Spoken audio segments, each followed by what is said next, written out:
So we've all just realized again how much we love George Miller with Mad Max Fury Road, and recently some more information about his canceled Justice League Mortal movie has come out. We saw the script.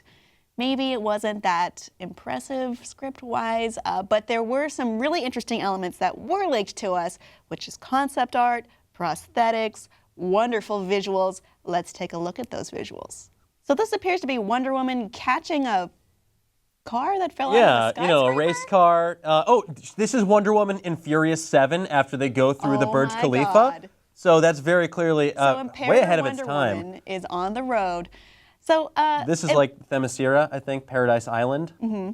Was she underwater there? I think she was flying. That Wonder Woman, by the way, would have been played by Fury Road's Megan Gale. She played the Valkyrie. Here we have character design for Aquaman, who would have been played by hero Santiago Cabrera. It looks a little bit like they may have used some of these ideas in developing Jason Momoa's Aquaman. Some ideas. I think so. Not colors. Yeah, definitely not the color scheme. Maybe the armor design a little bit. But Jason Momoa is definitely embracing more of the Polynesian culture in his design. But this, I like how that looks. I mean, it's definitely fascinating. Crustacean shell armor. Sure, Nice. It does look that a little lobstrosity. Lobsters, the impenetrable animal of the sea. Exactly, the mightiest carapace beneath the seven seas. So that, I think, is a mold of Hugh Keyes Byrne as Martian Manhunter. As Martin. Yeah. So there's certain characters actors who George Miller really likes. He loves Hugh Keyes Byrne. Hugh Keyes Byrne was a Morton Joe, as you mentioned, Mad Max Fury Road. He was also the toe cutter in the original Mad Max. And he could have been this version of Martian Manhunter. So Trouble in Paradise Island. Oh, We've got I'm a little Superman. mad at you for saying that. I had to. Superman and Wonder Woman are duking it out. And Superman, played by DJ Catrona, who is now on From Dusk Till Dawn on El Rey. He would have been Superman. So yeah, it looks like they were having a bit of a tiff. We might see that in Batman vs. Superman. He was mind-controlled by Maxwell Lord at this point, ostensibly.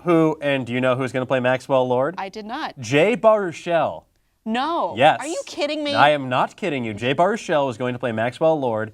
Armie Hammer was going to be Bruce Wayne. I could buy that. Yeah, I mean, he's a handsome guy. I like it. I could see that. It was just a crazy script. I refuse to accept Jay Baruchel. Who knows? He might have had that unhinged quality. I love Jay Baruchel, especially when he tries to do more serious stuff, but I agree, it's hard to picture him in that role. It's almost as bad as, let's say, if the kid from The Social Network were playing Lex Luthor. Oh man, that would be nuts. Why would they cast Andrew Garfield to play Lex Luthor? That would be insane. Not in a million years. What I'm talking about. So that looked really interesting. I was kind of stricken by how much closer to the comic versions these were than, let's say, what we're going with now in Dawn of Justice. A lot brighter colors. Oh, for sure. Well, this was sort of the pre-Zack Snyder, pre-Christopher Nolan. But this was not going to, one of the interesting things. It's not Nolanized. No, it was not going to incorporate the Nolanverse either. A lot of people were surprised when they announced that it was going to be DJ Catrona and Armie Hammer rather than Brandon Routh and Christian Bale, because they had been established at this point already. And this movie was so close to actually happening. They had the cast, they assembled in Australia, they were getting ready to shoot. And then the budget kept inflating. And what really killed it was the 2007-2008 writers' strike.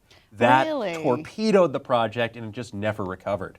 That's interesting. I actually didn't know that. Yeah. Thank you for that insight, Dan Casey. Just a little insight right there. Another fun fact, another canceled DC movie that I learned about recently. The Wachowski siblings Is this were going going to make me mad? Maybe. The Wachowski siblings were going to make a Plastic Man movie. Which was going to have Plastic Man as this sort of environmental crusader. And at one point, Plastic Man was going to be so upset he was going to cry because when he became Plastic Man, his urine was no longer biodegradable. And so that just wrecked him emotionally. So he was going to weep tears, plasticky tears of sadness because he could no longer recycle his bodily fluids. This is real. This is 100% real.